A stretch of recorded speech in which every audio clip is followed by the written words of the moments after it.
Hi there guys, I'm Nikhil from GreedyTech, and in this video I'm going to be showing you some important tips and tricks for your OPPO A3s. Now in this video I'll just be talking about tips and tricks, and if you want to know about all the features offered by this phone, check out my video on best features. Link will be in the description. You can also check out my channel for that. Now with that said, first I'll show you some camera gestures.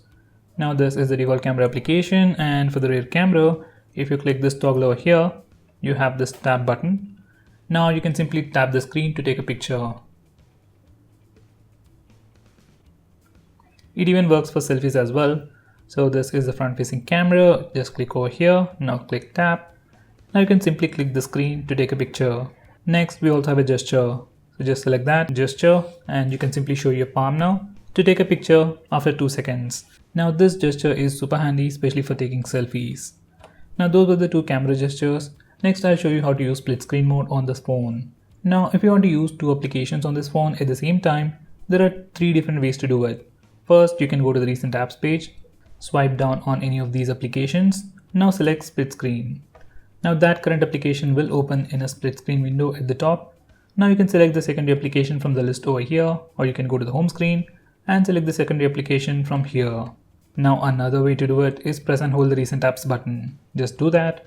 And once again, first application at the top, you can select the second application from here. Now the third way to do it is use the 3-finger gesture. Now this feature is enabled by default, but for some reason if it doesn't work for you, just go to settings, scroll all the way to the bottom, then select app split screen. Now in this page, make sure this particular toggle is enabled. Now if you want to open this application in split screen mode, swipe up using 3 fingers like this, and that application will open in the split screen mode. Now for some more tips related to split screen mode, you have a button over here. You can resize any of these applications by moving it slightly down or up. And if you want to make any application go full screen, let's say if you want to use Play Store in a full screen window, you can swipe up. Similarly, if you want to use YouTube in full screen, you can swipe it down to go full screen. Next, we have some additional options. Now if you click at the center, you get 3 options. You can click the last button to close the current application. That's usually the second application at the bottom. Now if you click the second button or the center button, it will swap the top and bottom applications. Now if you swip the first option, you get all these list of applications. And once again, you can select the secondary application from here. Now that's all there is with the split screen mode. Next, this phone even has iPhone X like gestures. So to enable that, go to settings, then scroll down and select smart and convenient, then select first option, that's navigation keys, then select the second option, swipe up gestures. Now we have different type of gestures, but the first one is the best one. Now once you have selected it, to go back, you can swipe on the right side like this, or swipe on the left side to go back. Now if you want to go home, swipe from the center and you'll go to the home screen. Now if you want to see recent apps, swipe and hold, and these are your recent applications. Now this phone doesn't come with a fingerprint scanner, so you really have to use face unlock on this phone.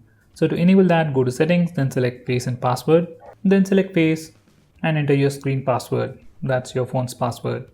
Now you need to enroll your face. And just look at the camera. Just give it some time to read your face. And you're done. Now in this page, you can enable this toggle to make sure that your phone doesn't unlock if you close your eyes, just for some additional security. Now that is how you set up face unlock. Here's a quick preview. And as you have seen, face unlock is working without any issues, and it is actually quite fast. Now for the next step, this phone even has features called double tap to wake and raise to wake features. So to enable them, go to settings, then select smart convenient. From here, select gesture and motion. Now from here, enable this toggle that says raise to turn on the screen, and select screen off gestures, and enable this toggle that says double tap to turn on the screen. First, I'll show you double tap to wake. Now once you have enabled those 2 toggles, when the display is locked, you can simply double tap the screen to wake it up. And this is a preview. Now if you have enabled face unlock, you can simply double tap the phone to wake it up and unlock immediately. Now the same thing happens even with raise to wake. You can simply raise your phone, display lights up, sees your face and unlocks the phone. Now using those 2 features along with face unlock gives you a much more seamless experience. Next, I'll show you how to take screenshots in multiple ways.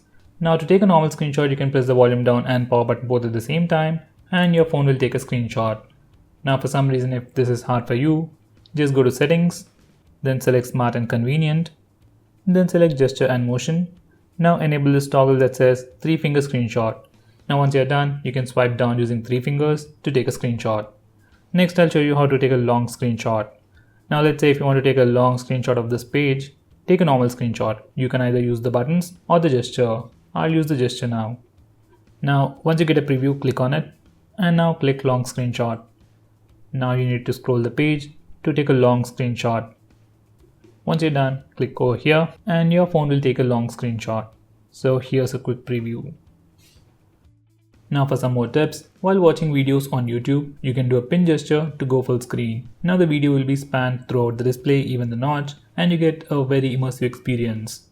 Now while watching videos or while you are playing games in full screen, you have some quick actions and quick shortcuts. You can access them by swiping down on the status bar. That's over here. That's the notch actually. Anyway, these are some quick actions and these are some quick shortcuts. So first we have the option to record video. That's on-screen video recording. Once you give the permission, you have a floating bubble over here to stop the video recording as well. And next we have an option to take a screenshot. There we go. Now the final toggle is to disable the heads-up notification. Now at the top we have some more shortcuts. The first one is Messenger. Right now there is only one application, but if you install apps like WeChat, WhatsApp, you can find them over here. Now once you click on any of these applications, you will see these floating windows and you can use these applications while playing games or while watching a video. Now those are some quick actions and quick shortcuts. Now for some more important tips, go to settings and then select notification and status bar.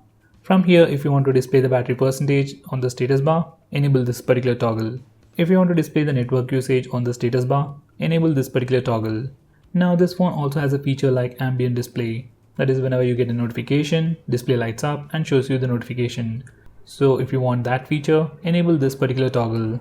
Now finally, if you're like me who hates heads-up notification or banner notification that pops up over here while watching videos or playing games, you can enable this particular toggle to block all those notifications. You'll still get those notifications and they'll be listed over here, but they don't just pop up and be an inconvenience while watching videos or while playing games. Now going on next, if you want to record calls automatically on this phone, go to settings, then select system apps. Now from here select call, then select call recording. Now enable this toggle. Once you do that, all the calls, whether it's incoming or outgoing, will be recorded automatically. Next, I'll show you how to improve the audio experience on a headset on this phone. For that, make sure you're connected to your headset, then go to settings, then select sound. Scroll all the way to the bottom, select real sound technology and make sure it's enabled. Once you enable it, audio experience on this phone via headset is definitely better than the regular phones like the Redmi Note 5 or the Note 5 Pro. Next, I'll show you how to change the default launcher and default applications on this phone. Let's say you install Nova Launcher, but whenever you press the home button, you're still in the default OPPO's launcher. So if you want to change your default launcher, go to settings, then scroll all the way to the bottom, then select app management, then select default app management. From here you can change your default launcher, default messaging application, default browser and so on. Now if you want to change your default launcher, select home screen and from here select the alternative launcher. Right now I don't have any other launcher installed, so there's only one option. But if you have any third-party launchers like Nova Launcher or Epix, it should be listed over here. Now let's say if you want to change your default browser to Google Chrome. Once again, go to the same place, select browser, select Google Chrome and select change browser. In the same way, we can change your default album application, video player, camera application, phone dialer and so on. Now next I'll show you how to change your default keyboard application on this phone. Now for that, go to settings, then additional settings, then keyboard and input method. Now to change the keyboard, first you need to enable it. For that, go to manage keyboards. From here you need to enable the keyboard. Now go back. Now you need to set a particular keyboard as the default keyboard. For that, select this option and now select the keyboard that you want to use as a permanent keyboard. Personally, I like Google's Gboard, so I'm just gonna stick with that. Now finally, this phone has OTG support, but it doesn't work right out of the box. So if you want to use an OTG pen drive with this phone, come to settings, select additional settings and then enable this toggle. Once you do that, OTG pen drives will be recognizable.